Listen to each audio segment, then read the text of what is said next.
Eu quero saudar a igreja aqui presente, quero saudar aqueles irmãos que nos assistem também pela internet, com a graça e a paz do nosso Senhor e Salvador Jesus Cristo. É uma alegria poder estar aqui novamente. Semana passada os irmãos nos suportaram aqui enquanto estávamos lá em Itaperuna, sábado, domingo pela manhã, domingo à noite, pregando aquela igreja ali, Terceira Igreja Batista em Itaperuna, por ocasião do aniversário daquela igreja. Foi uma bênção estar lá, sempre muito bom, mas é bom também estar de volta, é bom estar com os irmãos, é bom pregar na igreja novamente. Eu me alegro com isso, tá bom? Nós estamos chegando ao final do capítulo 3 da primeira carta que o apóstolo Pedro escreveu. Então eu gostaria que você já abrisse a sua Bíblia para essa carta, eu quero convidá-los a fazer isso. 1 Pedro, capítulo 3. Eu estou sentindo um eco aqui, não sei se está tudo bem, está tudo certo? Está tudo bem? Tá. Muito bem.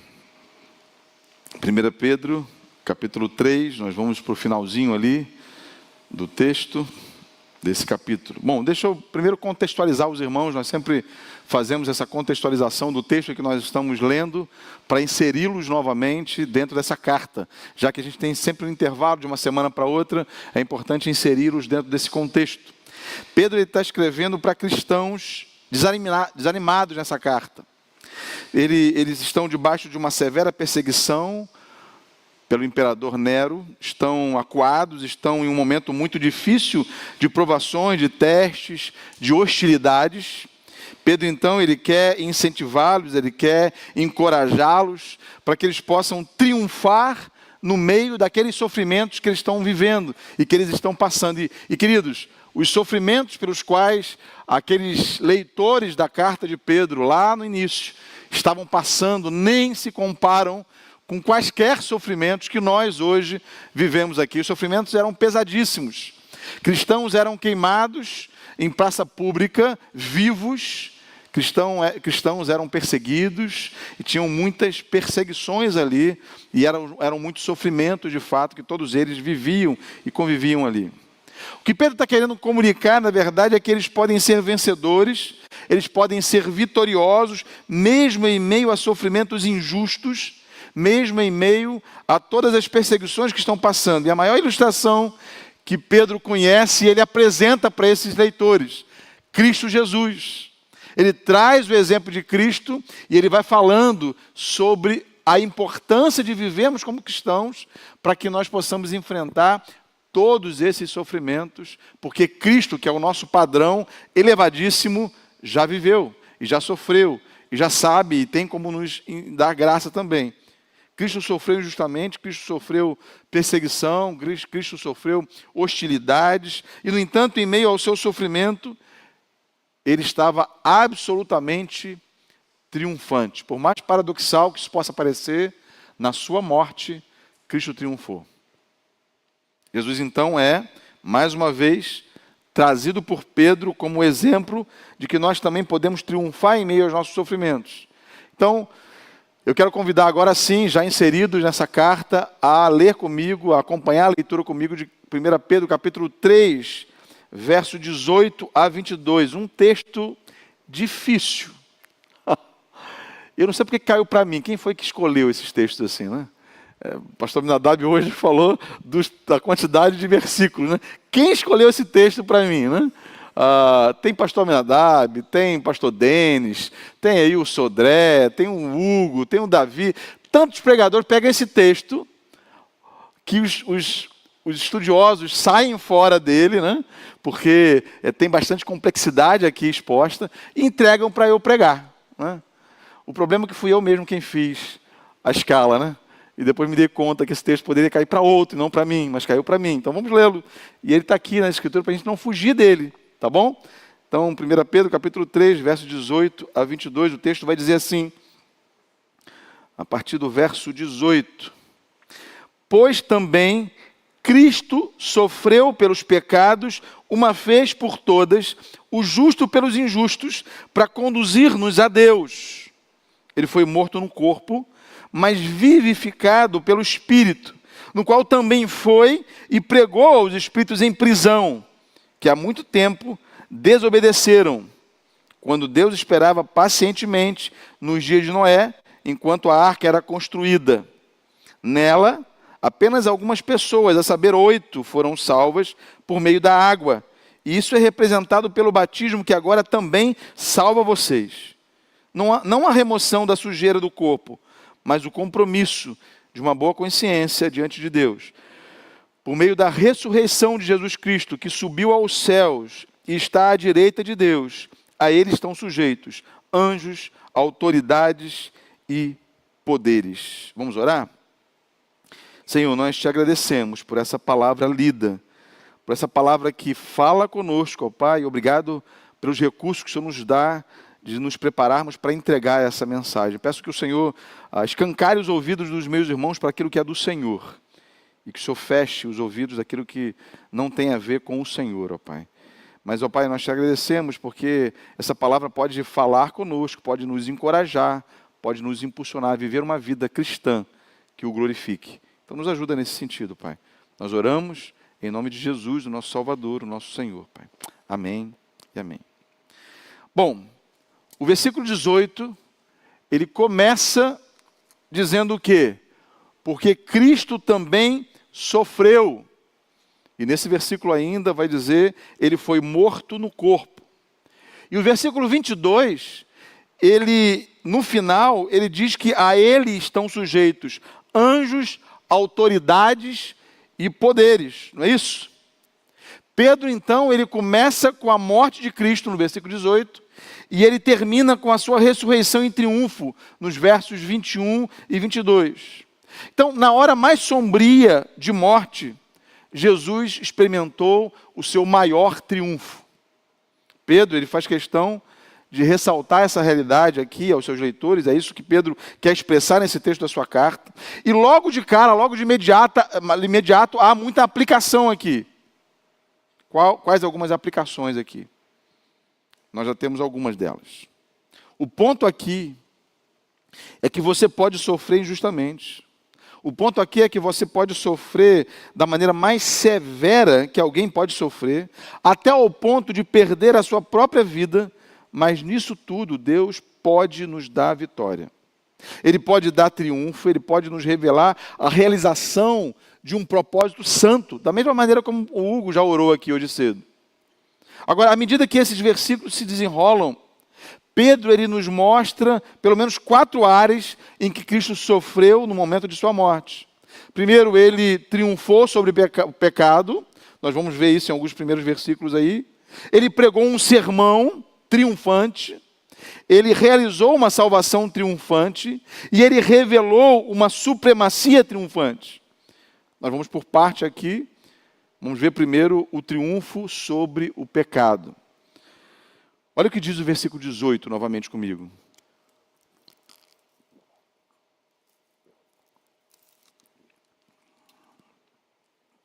Porque Cristo também sofreu pelos pecados de uma vez por todas, o justo pelos injustos, para conduzi-los a Deus.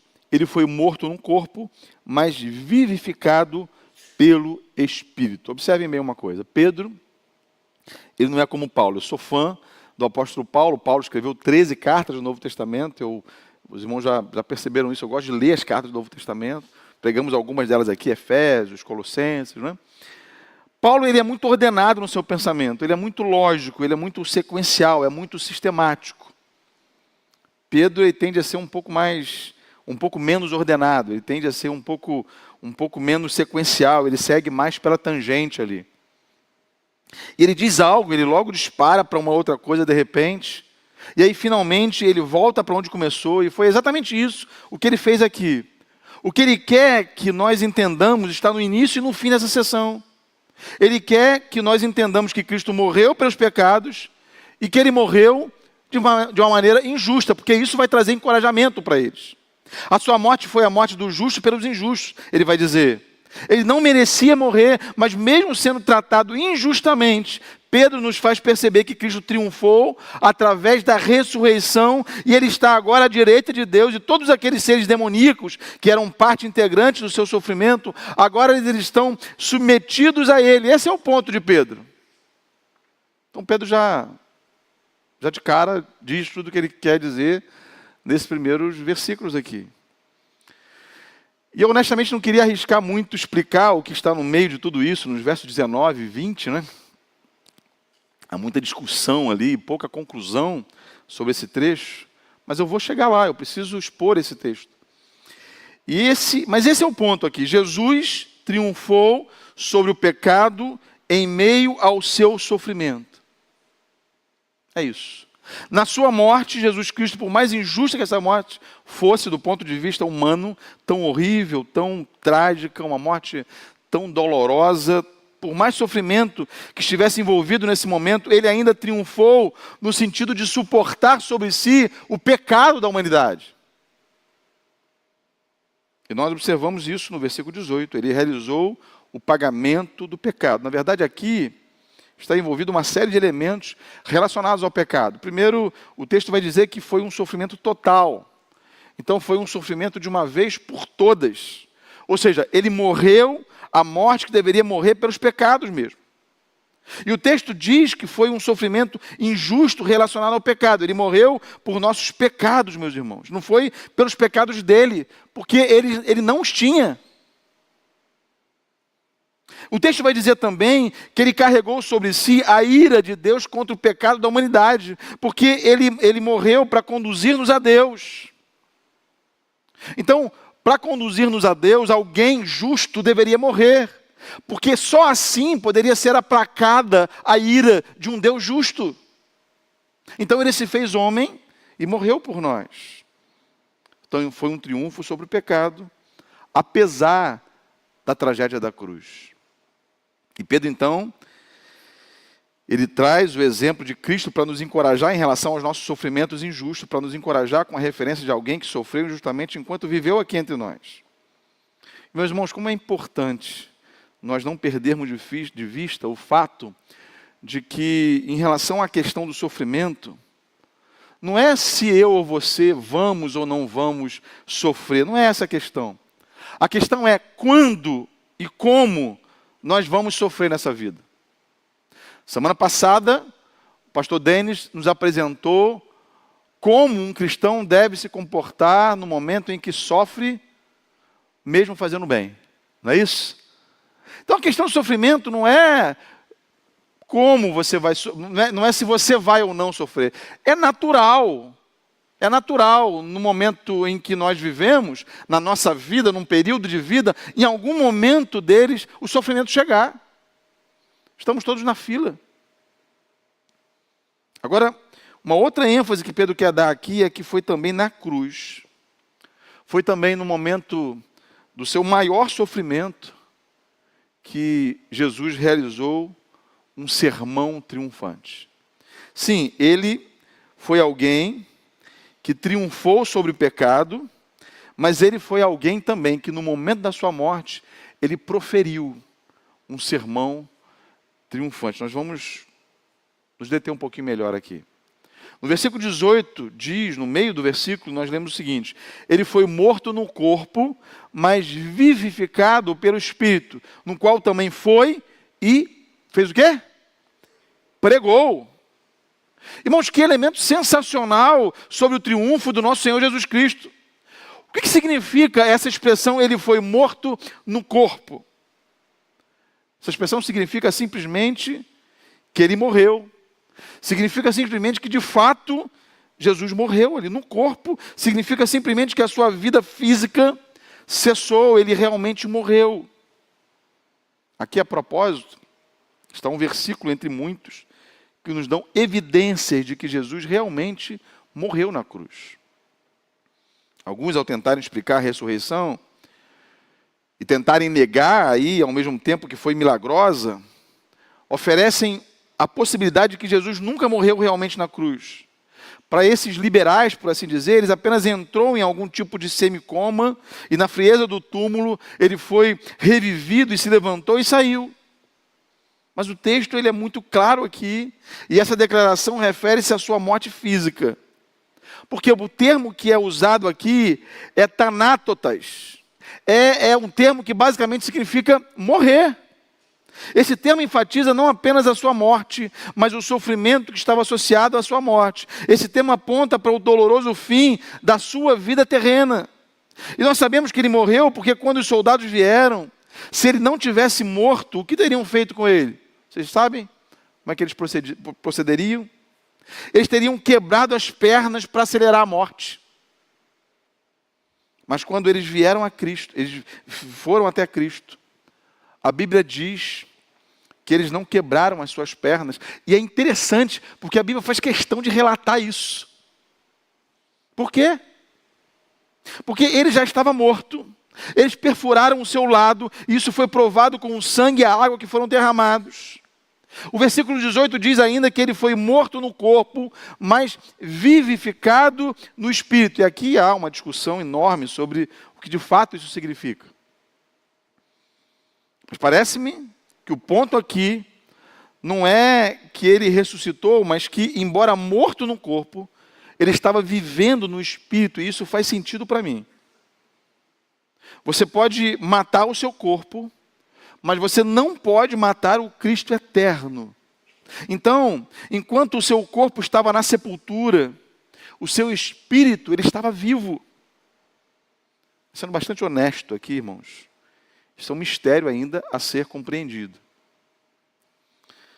A minha inclinação é dizer que Cristo passou por algum tipo de separação de Deus, não uma cessação de sua existência, como os homens espiritualmente mortos deixam de existir. E nós não sabemos o mistério disso, mas de alguma forma ele estava em um momento de transição, porque todo o pecado foi derramado sobre ele e Deus teve que virar as costas para ele. E Jesus, nesse momento, foi abandonado por Deus. Ele não deixou de existir. Mas houve uma espécie de morte espiritual, houve uma separação de Deus quando ele foi feito pecado por nós. Mas é muito claro que qualquer separação espiritual que ele experimentou naquele momento não perdurou por muito tempo, porque não demorou muito para que ele dissesse essas palavras finais: Pai. E isso aqui é muito interessante, irmão, muito importante para nós aqui. Porque um pouco antes disso, ele não o havia chamado de Pai. O que ele o havia chamado, lembra? Meu Deus, por que me abandonaste?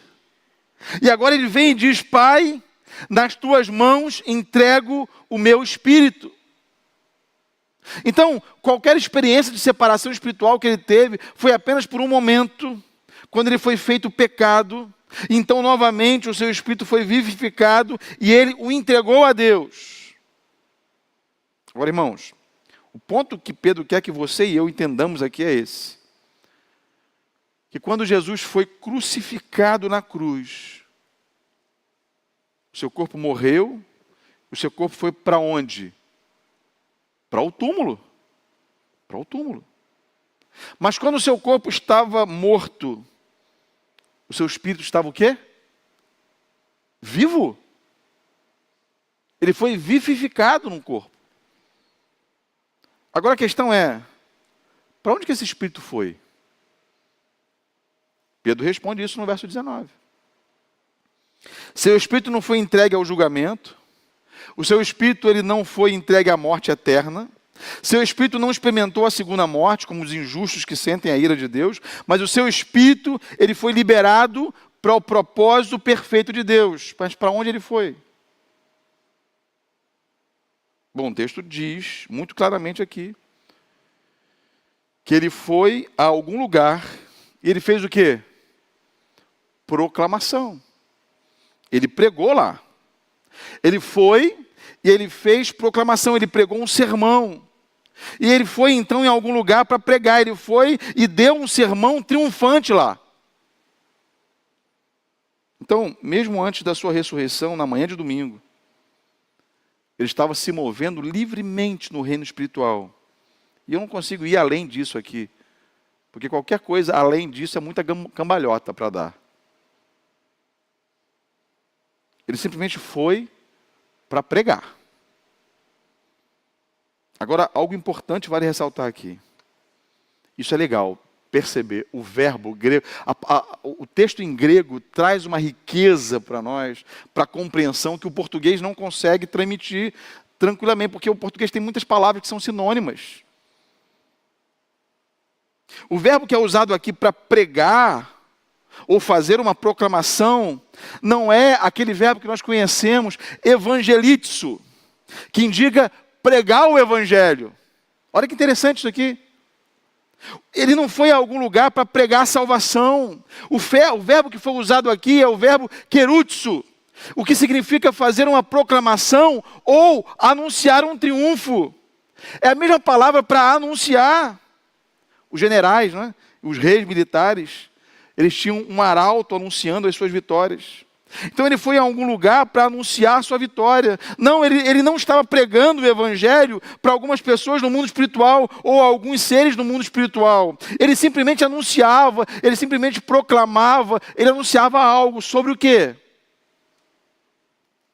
Sobre o seu triunfo em relação ao pecado, sobre o seu triunfo em relação à morte, sobre o seu triunfo em relação ao inferno, sobre o seu triunfo em relação aos demônios, sobre o seu triunfo em relação a Satanás. Ele foi proclamar o seu triunfo. Essa é a implicação do verbo aqui, irmãos. Proclamar vitória. É disso que trata a passagem, é disso que se trata o contexto. O ponto é, há um triunfo em meio aos sofrimentos injustos. E Pedro quer nos instruir, quer nos encorajar com isso. Aliás, quer encorajar aqueles leitores e nos encoraja hoje ainda. Mas espera aí. A quem que ele fez esse anúncio? Versículo 19 diz: ele pregou aos espíritos em prisão. Espíritos? Quando você lê o texto, tem que fazer perguntas para o texto. Que espíritos são esses? Você deve, na hora que você leu, você deve fazer essa pergunta. Que espíritos são esses? Eu creio, irmãos, que ele foi declarar a sua vitória em relação aos demônios, que os espíritos se referem a demônios aqui. É isso que eu entendo. Mas talvez você possa me perguntar, por que você acredita que sejam demônios, Wagner? Eu te respondo com uma pergunta. Esses espíritos estavam em quê? Prisão. Espíritos em prisão. Eles estavam presos. E você há de concordar comigo que essa mensagem não poderia ser uma mensagem de salvação para os demônios. Não tinha como. Por quê? Porque os demônios não podem ser salvos. Os demônios que caíram estão para sempre condenados, presos aos seus destinos, por assim dizer. Lembra do que diz Hebreus, capítulo 2, verso 16? Lá nós lemos o seguinte: pois é claro que não veio para ajudar os anjos, mas os descendentes de Abraão. Porque ele não redime espíritos, ele redime pessoas. Então tudo que ele disse a esses demônios não foi uma mensagem de salvação, foi um querutso, foi um anúncio de triunfo. Então na cruz você tem um sofrimento injusto. Você na cruz tem uma terrível perseguição. E no meio de tudo isso, um triunfo sobre o pecado e um sermão triunfante. E Jesus, no meio do seu sofrimento, triunfa então sobre o pecado e triunfa sobre Satanás, triunfa sobre o inferno, triunfa sobre os demônios, sobre a morte, tudo ao mesmo tempo. E Pedro faz questão de ressaltar isso para os seus leitores, para trazer muito encorajamento para eles. Fala, olha só, vocês estão vivendo um momento de dor, de morte, de perseguição, mas olha só, Jesus viveu e venceu tudo isso. Isso não é sensacional, irmãos? Não é um triunfo maravilhoso aqui? O que Pedro quer nos comunicar aqui é que quando nós sofremos, nós também podemos levar a nossa mente cativa a Deus e triunfar nisso. Eu não sei qual é o sofrimento que você passa, mas o que Pedro quer nos ensinar é que o tempo de maior sofrimento do nosso Senhor Jesus Cristo foi também um tempo do seu grande triunfo. E Ele é o nosso padrão. Eu já falei isso antes. O problema nosso, via de regra, é que nós queremos baixar esse padrão. É que nós falamos assim, não, isso foi Cristo, mas Cristo se fez exemplo para nós. Ele se fez modelo para nós. Qual é a aplicação aqui? A lição para nós aqui é muito clara. Não se desespere nos momentos de dificuldade. Não se desespere nos momentos de perseguição que poderão ocorrer. Não se desespere quando você for tratado injustamente, seja no seu trabalho, seja na sua vizinhança, seja na sua casa. Não se desespere. Não se desespere quando você for rejeitado, porque Jesus foi rejeitado, Ele é o nosso padrão. Então, porque esses momentos podem ser o momento do seu maior triunfo, assim como foi para Jesus, é isso que Pedro quer que eu e você entendamos aqui. E ele segue com esse propósito, agora nos mostrando que Cristo, no momento do seu maior sofrimento, nos revelou também, além de vencer o pecado, além de pregar uma pregação triunfante, ele também nos apresenta uma salvação triunfante. Olha comigo o verso 20. Que há muito tempo desobedeceram quando Deus esperava pacientemente nos dias de Noé, enquanto a arca era construída. Nela, apenas algumas pessoas, a saber, 8, foram salvas por meio da água. Então, depois de lembrar de Noé, Pedro passa para a próxima dimensão do triunfo de Cristo. Ele menciona a história de Noé, fazendo uma analogia a essa salvação triunfante que Cristo proporcionou. Você lembra da história? Lá em Gênesis. Noé teve 3 filhos, eles tiveram 3 esposas. Noé e sua esposa e seus 3 filhos e suas respectivas esposas foram poupados do dilúvio. Lembra disso? Lembra disso?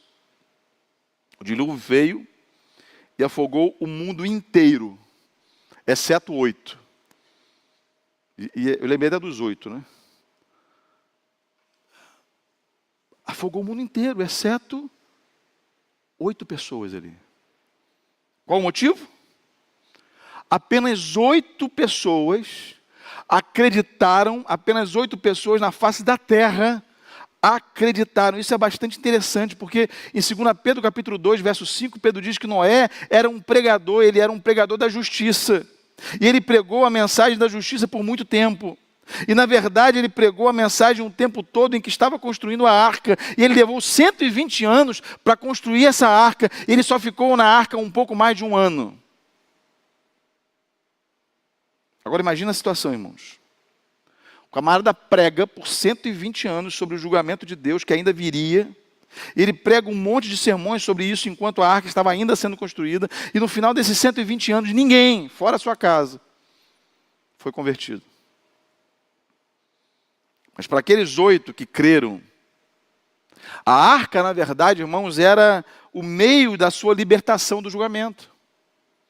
Enquanto eles estavam nela, eles estavam seguros. E vocês devem se lembrar quando o dilúvio veio, a arca flutuou e aquelas 8 almas entre todos os seres humanos na face da terra foram salvas. Nós podemos dizer, irmãos, que a arca os levou de um mundo de maldade, porque Deus diz que o mundo estava totalmente perverso, ele se arrependeu de ter criado a humanidade. Então nós podemos dizer que a arca os levou de um mundo de maldade e iniquidade para uma nova vida agora. Na verdade, eles passaram pelo julgamento, por estarem naquela arca, eles não foram tocados, eles passaram ilesos pelo julgamento. Você consegue acompanhar isso? A chuva estava acima deles e a enchente estava abaixo deles. Eles estavam no meio do julgamento, mas estavam protegidos na segurança daquela arca. Para Pedro, esse é um quadro de salvação. Olha o verso 21. E isso é representado... Dá uma paradinha aí. E isso é representado. Percebem aqui? Ele vê isso como uma analogia. Então, irmãos, quando a gente tem que interpretar a Bíblia literalmente mesmo. É isso mesmo. Porém, existe na interpretação literal da Bíblia algo que o próprio autor faz uma analogia. E aqui Pedro está fazendo uma analogia. Como algo correspondente, como algo parecido. A palavra aqui é antítopon. Trata-se de um antítipo. Trata-se de um padrão. E esse termo aqui, que é usado no Novo Testamento, basicamente tem a ideia de uma expressão terrena, de uma realidade celestial. É um símbolo, é uma imagem, é um padrão, é uma analogia de alguma verdade espiritual. Então, de alguma forma, o fato de que 8 pessoas estavam em uma arca e passaram todas elas por todo o julgamento e, no entanto, estavam intocadas, é uma analogia à experiência cristã da salvação, que ele queria transmitir para os seus leitores. Então, assim como essas pessoas na arca passaram pelas águas do julgamento, protegidos numa arca, da mesma forma o crente ele é levado com segurança através do julgamento, o julgamento de Deus. E o verso 21 nos dá conta de que isso é representado pelo batismo, que agora também salva vocês. Agora preste atenção aqui, porque é importante fazer uma ressalva aqui, tá bom? Se nós mudássemos a palavra batismo, e nós disséssemos a imersão agora salva vocês, que é a mesma palavra para batismo, nós iríamos começar a nos mover em direção ao real significado dessa palavra. Por quê? Porque é muito importante deixar claro aqui que ele não está falando sobre o batismo na água, porque o batismo na água não salva você, e todos nós sabemos disso. Eu não acho que ele esteja falando sobre o batismo na água de maneira simbólica. O que eu acredito é que ele esteja falando sobre imersão em uma arca de segurança que passou por julgamento. Porque ele cita o exemplo de Noé. Então eu quero te convidar a seguir o meu raciocínio aqui. Ele está dizendo o seguinte: da mesma forma como Noé foi colocado com seus filhos e suas esposas em uma arca de segurança, e eles passaram pelo julgamento, percebam, eles não perderam, eles realmente não escaparam, eles apenas foram preservados nela. Então eles foram imersos em algum tipo de arca protetora que o levou através do julgamento. Consegue acompanhar isso? Eles foram colocados nas águas do julgamento. As águas do julgamento caíram em cima deles, mas eles foram encarcerados em um refúgio de segurança. Ele está ressaltando, então, de que nós, como crentes, nós somos colocados nas grandes águas do julgamento. E nós também estamos encarcerados em um refúgio de segurança. Agora, de que batismo ele está falando? Que refúgio de segurança é esse aqui? Leia com atenção o final do verso 21. Não a remoção da sujeira do corpo. Ele não está falando sobre o batismo como batismo na água. Ele não está falando de algum ritual. Não é disso que ele está falando. Pedro fala de um batismo que te salva. E que batismo é esse? O batismo relacionado à morte e ressurreição de Cristo. Essa é a questão aqui. Da mesma forma que aquele dilúvio foi um julgamento furioso de Deus sobre a terra em Gênesis, da mesma maneira que ele matou todos na face da terra e ainda assim 8 pessoas viveram, embora estivessem imersas nele, elas estavam imersas em uma arca de segurança. Então, o julgamento de Deus veio sobre Jesus Cristo. Toda a ira do pecado foi sobre ele. Agora continua seguindo o meu raciocínio aqui. O julgamento veio sobre Jesus Cristo e você passou por esse julgamento nele. Não é pelo que você faz, não é por aquilo que você deixa de fazer, você não conquista nada, tem tudo a ver com a obra que Jesus realizou na cruz do Calvário.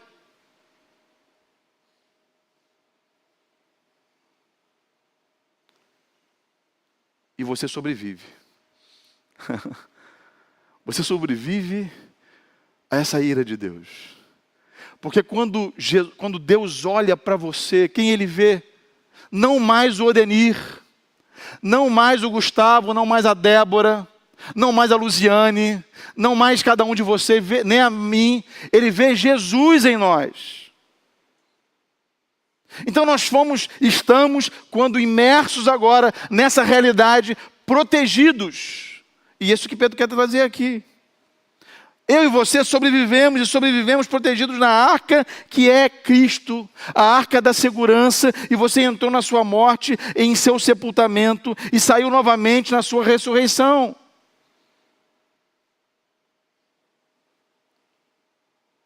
É o que Pedro está nos dizendo aqui. Então Pedro diz, quando você pela fé entrou na arca da segurança em Cristo, você entrou em uma espécie de caixão, porque morreu nele e um dia ele foi aberto, e você então irrompeu em sua ressurreição, e você vive uma nova vida, então você foi salvo nessa imersão. Esse é o tipo de imersão da qual ele está falando aqui. Claro, isso também é retratado no batismo na água, é verdade, nós entendemos assim, mas Pedro não está particularmente falando sobre isso, é por isso que ele diz de uma maneira muito clara, não a remoção da sujeira do corpo. O batismo na água é outra questão, irmãos.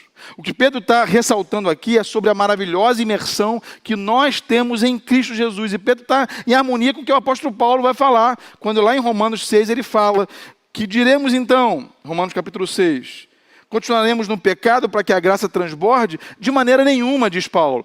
Nós, os que morremos para o pecado, como ainda viveremos nele? Ou vocês não sabem que todos os que fomos batizados em Cristo Jesus, fomos batizados na sua morte? Portanto, fomos sepultados com ele, olha aí de novo, olha, fomos sepultados com ele na morte, por meio do batismo, a fim de que, como Cristo foi ressuscitado dentre os mortos, pela glória do Pai, assim também vivemos uma vida nova. É a mesma ideia que Pedro está trazendo aqui. Só que Paulo ele é mais ordenado, mais sistemático aqui. Pedro está fazendo uma embolação aqui, porque é o jeitão dele, cada um tem... Bota eu, Aminadab, Sodré, Hugo, Davi, pastor Denis, para escrever alguma coisa, falar alguma coisa. Cada um vai falar de uma maneira, de um jeito, mas a mesma coisa. É a mesma ideia que Pedro traz aqui, é isso que Paulo acabou de falar. Mas o que ele está dizendo? O que ele está dizendo? Ele está dizendo no verso 21, que havia uma imersão em Cristo que o salva. Não é um ritual externo de lavagem. O que o coloca em Cristo não é um batismo na água. O que o coloca em Cristo é um penhor a Deus, é um apelo a Deus por uma consciência limpa. Em outras palavras, é uma súplica para ser perdoado. Pelo quê? Pelos vossos pecados. Arrependimento, isso é o que é. O que te salva então, irmão? Não é o batismo na água, mas é a imersão na arca da segurança que é Cristo, em quem você passa pela morte, sepultamento e ressurreição. E o julgamento de Deus cai, mas cai sobre a arca e não cai sobre você. Pegou aqui? O que te salva então? Reforçando. Não é um ritual externo, mas é, na verdade, um coração que anseia por ser libertado do fardo esmagador do pecado, que assola a sua consciência e que quer fazer aliança com Deus para viver uma vida obediente. E isso o conduz através do julgamento para o outro lado, através da ressurreição de Jesus Cristo, que celebra, que completa o triunfo da salvação. Nós somos salvos pelo batismo de julgamento que Cristo conheceu no Calvário, não pelo batismo de água. E acho que aqui já está mais do que esclarecido, né? É muito importante ressaltar que o texto em 1 Pedro, ele não diz que nós somos salvos pelo batismo, diz que o batismo é uma figura apenas isso. Tanto a arca de Noé, quanto o batismo prefiguram a mesma coisa, que é o quê? A obra de Cristo, a salvação. Porque ele carregou os nossos pecados e ele ressuscitou vitoriosamente dos mortos. Então você consegue ver a cruz, ou aliás, você consegue ver na cruz o triunfo? Sim ou não? Consegue ver na cruz, naquele momento da morte, Jesus triunfando? Não apenas um pecado triunfante, não apenas um sermão triunfante, mas uma salvação triunfante. Você consegue perceber que enquanto o inferno estava despejando em Cristo toda a sua fúria e veneno, enquanto os homens ímpios desse mundo que o queriam morto estavam lançando o seu ódio contra ele, enquanto tudo isso o prendia à cruz, ele era para todos os redimidos de todas as eras uma arca de segurança. Vocês conseguem perceber isso? E que todos eles nele passaram pelo julgamento sem que uma gota os tocasse. Que verdade sensacional é essa, irmãos? Passar ileso diante da ira de Deus. Que verdade gloriosa. Por causa da nossa união com Jesus Cristo, nós estamos seguros nele. E saímos do outro lado pela ressurreição de Jesus Cristo, vivos, salvos, não porque eu faço algo, mas porque Jesus fez tudo o que deveria ser feito, inclusive morreu e ressurgiu. Na verdade, a cruz e a ressurreição de Jesus nos proporcionou essa salvação triunfante. Isso nos leva ao nosso último ponto. Pedro olha para a cruz, ele não vê apenas um triunfo sobre o pecado, ele não vê apenas um sermão e uma salvação triunfante, mas ele vê também uma supremacia triunfante. Isso é o nosso último ponto. Olha comigo para o finalzinho do verso 21. E olha também para o verso 22 também. Pela ressurreição de Jesus Cristo, que subiu aos céus, está à direita de Deus, a ele estão sujeitos anjos, autoridades e poderes. Esse é o glorioso final triunfante, né? Quem está à direita de Deus nesse texto aqui? Irmãos, vale ressaltar que tanto no Antigo Testamento, quanto no Novo Testamento, bem como em toda a eternidade, a mão direita de Deus é sempre vista como a sede da mais alta preeminência. A mais alta preeminência. A mão direita de Deus é o lugar da força. A mão direita de Deus é o lugar da autoridade. E o texto simplesmente diz que quando Jesus realizou a sua obra na cruz, ele foi exaltado à direita de Deus, o lugar de maior destaque, honra, majestade, autoridade e poder. Lembra do que o autor de Hebreus escreve em Hebreus capítulo 1, versículo 3?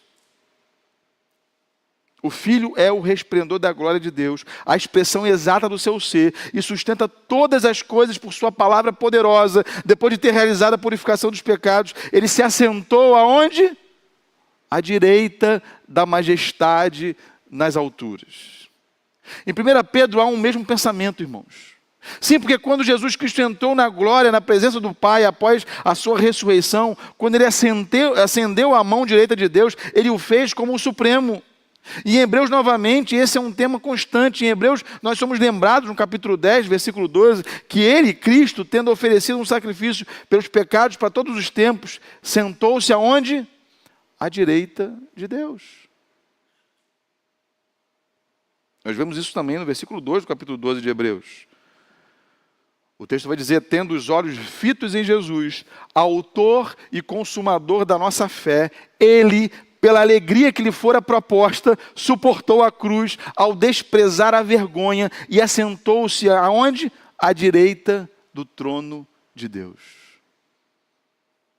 Irmãos, as Escrituras nos dizem muitas vezes que Jesus, ele foi da cruz à mão direita de Deus. A direita de Deus é, como já disse aqui, a sede da honra. A direita de Deus é a sede da autoridade, é a sede do poder. Romanos capítulo 8, verso 34 vai dizer, quem os condenará? Foi Cristo Jesus que morreu e mais que ressuscitou. Ele está à direita de Deus e também intercede por nós. Você já pensou isso? Jesus, o nosso Senhor, está à direita de Deus Pai e Ele intercede por nós, pobres pecadores. Porque o sacrifício dele foi suficiente para isso. Esse é o padrão das Escrituras. Jesus morreu, Jesus ressuscitou, e Ele está onde agora? À direita de Deus. E à direita de Deus, Ele recebe toda a autoridade sobre os anjos, Ele recebe toda a autoridade sobre todos os seres criados, e nós estamos estudando Filipenses aqui na EBD, aos domingos pela manhã, e você talvez vai se lembrar, porque você deve ter lido já Filipenses, todos os capítulos de Filipenses, deve estar se debruçando nele, está dizendo no capítulo 2, versos 8 e 9, sendo encontrado em figura humana, fez o quê? Humilhou-se, e foi obediente até a morte, morte de cruz. Por isso, o que aconteceu por isso? Deus o exaltou. Aonde? A mais alta posição. Ele deu o nome que está acima de todo o nome. Nós cantamos isso. O texto fala sobre Cristo, irmãos, e fala sobre a sua humilhação. Da cruz à sepultura, da sepultura à direita de Deus para ser proclamado Senhor. E aí o texto continua dizendo que todo joelho se dobrará. E é exatamente a mesma coisa que Pedro está dizendo, que Jesus Cristo triunfou maravilhosamente, mesmo no meio da sua morte, ele está à direita de Deus. Agora olha para o verso 22. Que subiu aos céus. Pedro está falando sobre a sua ascensão aqui, irmãos. Atos 1:11 vai dizer que ele foi levado ao ar em uma nuvem para o céu. E Hebreus, repetidamente, menciona o fato de que ele subiu ao céu, onde ele se assenta. E claro, Hebreus ressalta também que ele está intercedendo por nós. E nós vemos isso, por exemplo, em Hebreus 8:1. O mais importante do que estamos tratando, diz o texto de Hebreus 8:1, é que temos um sumo sacerdote como este, o qual se assentou à direita do trono da majestade nos céus. Então, o ponto principal do que foi dito pelo autor de Hebreus é este aqui. Nós temos um sumo sacerdote que está à direita do trono da majestade nos céus.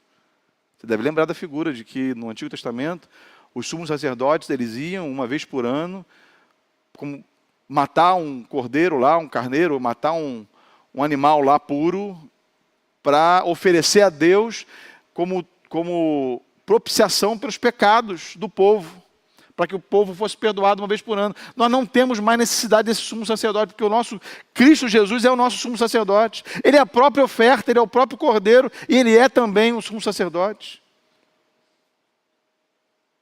Então, irmãos, quando Jesus entrou no túmulo, e ele saiu do sepulcro, ele subiu ao céu, e nisso há uma supremacia triunfante. Todo joelho se curva a ele. E o que ele está fazendo ali à direita do Pai, no lugar da autoridade, no lugar do poder? Ele está intercedendo por quem? Por quem? Por nós. Por mim e por você. Observe, irmãos, pelo fato de ele estar disposto a submeter-se, Deus, ele o exaltou à mais alta posição. E foi através do seu sofrimento que ele triunfou. Foi através do seu sofrimento que ele agora está acima de todos os seres existentes nos céus e na terra. E aí o final do versículo 22, então, vai dizer: a ele estão sujeitos anjos, autoridades e poderes. Mais uma vez aqui, irmãos, foi através do sofrimento injusto que Cristo encontra o caminho do triunfo. Foi através do sofrimento injusto que Cristo obteve a sua grande e gloriosa vitória. E foi através do sofrimento injusto que ele triunfou sobre o pecado, ele triunfou sobre os espíritos, ele triunfou na salvação, ele triunfou como ser supremo à direita de Deus. Mas e daí?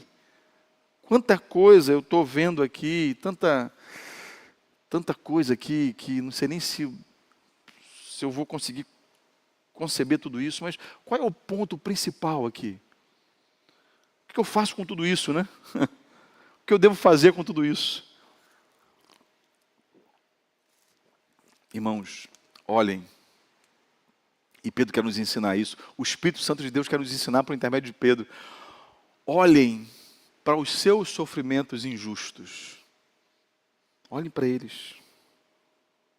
Mas olha para eles como sendo um caminho possível para um possível triunfo. Olhem para o sofrimento injusto de vocês como um caminho possível para a vitória. Porque Deus, ele vai nos lapidando. Se foi assim para Cristo, por que não deve ser assim para você também? E pode ser assim para você também. Deus está fazendo algo enquanto nós passamos por lutas, meus irmãos. Deus está fazendo algo enquanto nós passamos por lutas. Talvez nós não consigamos perceber as coisas. O sofrimento, alguém já disse, um pastor, eu até copiei esse pastor na internet recentemente, que eu tenho acompanhado, ele diz que o sofrimento pode corresponder a um ato de misericórdia de Deus. Sabia disso? Já parou para encarar um sofrimento dessa maneira? Pode ser um ato de misericórdia de Deus. Misericórdia, pastor. Que isso? Como assim? Eu não quero sofrer. Quem quer? Mas em obediência. Nós dependemos do Senhor. E o Senhor pode nos fazer triunfar. Lembra que diz Romanos capítulo 8, verso 17? E se somos filhos, também somos herdeiros de Deus e co-herdeiros com Cristo. Se de fato sofremos com Ele, também com Ele seremos glorificados. Não sou eu que estou dizendo isso. Não estou tirando do nada. É a Escritura que nos diz isso. O caminho do sofrimento pode nos fazer chegar a um lugar de glória, exatamente como foi para o Senhor Jesus. Porque nós, irmãos, principalmente nós, os pastores que estamos aqui presentes, temos alguns aqui, nós não podemos esquecer das palavras que o apóstolo Paulo ao jovem Timóteo, lá em 2 Timóteo, capítulo 2, verso 10, quando ele diz: por isso tudo suporto por causa dos eleitos, para que eles também desfrutem a salvação que está em Cristo Jesus com glória eterna. Tudo eu suporto. Que declaração sensacional. Por quê, irmãos? Porque nós sabemos que se morrermos com Ele, também viveremos com Ele. Se suportamos com Ele, também reinaremos com Ele. O caminho da glória é através do sofrimento. Jesus sempre será o nosso exemplo, porque Ele triunfou sobre o pecado para nos levar a Deus, porque Ele triunfou sobre todos os seres espirituais que se colocavam contra Deus e contra o seu povo, colocando-os em seu devido lugar, por assim dizer, e Ele providenciou uma arca de segurança para que pudessem triunfar sobre o julgamento de Deus, e no nosso caso nós temos Cristo Jesus que nos faz passar por isso, e Ele entrou no lugar supremo à direita de Deus. Então, irmãos, nunca subestime o potencial triunfante de um sofrimento, ainda que aparentemente injusto. Pode ser que quando você sofrer injustamente, você também tenha a oportunidade, por causa de como você reage a esse sofrimento, de levar alguém a Cristo. Já parou para pensar nisso? De o seu testemunho ser tão poderoso, que você, pelo seu testemunho, leva alguém a Cristo. John Piper escreve um artigo, e vocês devem conhecer já: não desperdice o seu câncer. Depois você leia, está na internet, disponível lá. Pode ser que quando você sofrer injustamente, você possa se tornar uma fonte de segurança para uma outra pessoa, que vê como você enfrenta aquela tempestade que você está enfrentando. Irmãos, a idade de todos nós chega. Todos nós chega. E quando chega a idade, começa a chegar um monte de coisas. Mas isso é o de menos. Uma vez o pastor Raul, eu já falei isso aqui algumas vezes atrás, né? Chegou para mim, fui visitar o pastor Raul lá no hospital, um ancião já, sofrendo, sua mulher com Alzheimer, ele lá internado, cheio de dores. Acho que a Márcia estava comigo, se eu não me engano, estava lá em Campos. Aí cheguei bem no pé do ouvido dele assim, falei: pastor, quanto sofrimento, não? E aquele ancião me deu uma lição. Você lembra do pastor Raul, pastor Denis? Ele chegou para mim e falou assim: pastor Wagner, isso aqui é matéria. Para onde eu vou, nossa, isso me enche. Russell Shedd, numa entrevista que ele deu ao pastor da Piba, pastor Mendes, ele diz, 90 e poucos anos, Russell Shedd, falou: eu acho engraçado esse negócio de sofrimento. Eu estou há 3 meses sentindo muitas dores, ele fala, né? Mas é como se eu estivesse sendo desmamado do mundo. Gente, chegar nesse nível de espiritualidade é aqui para nós. Hein? Nasce um negocinho na minha coisa, tem que tirar para fazer uma biópsia. Eu falo assim: Senhor,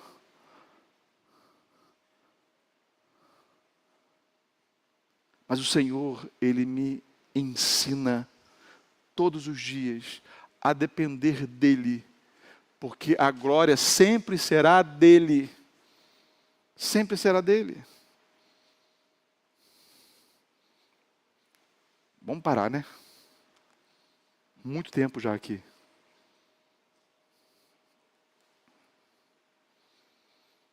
Irmãos, não olhe então para longe do seu sofrimento. Olhe através dele, olhe para o triunfo que está por vir. Vamos orar? Baixe sua cabeça, feche seus olhos. Senhor, nós te louvamos por sua santa palavra, Pai. Te louvamos porque como ela nos encoraja, como ela nos ensina, como ela nos instrui, como ela, ó Pai, nos capacita a viver uma vida, Deus. Como nós ganhamos confiança de que nós estamos cercados, ó Pai, cercados por essa arca de proteção que é Cristo Jesus. Que bênção, ó Pai, viver nesse mundo perdido de tribulação, de perseguição, de dores, mas com a convicção de que o Senhor está à frente de nós.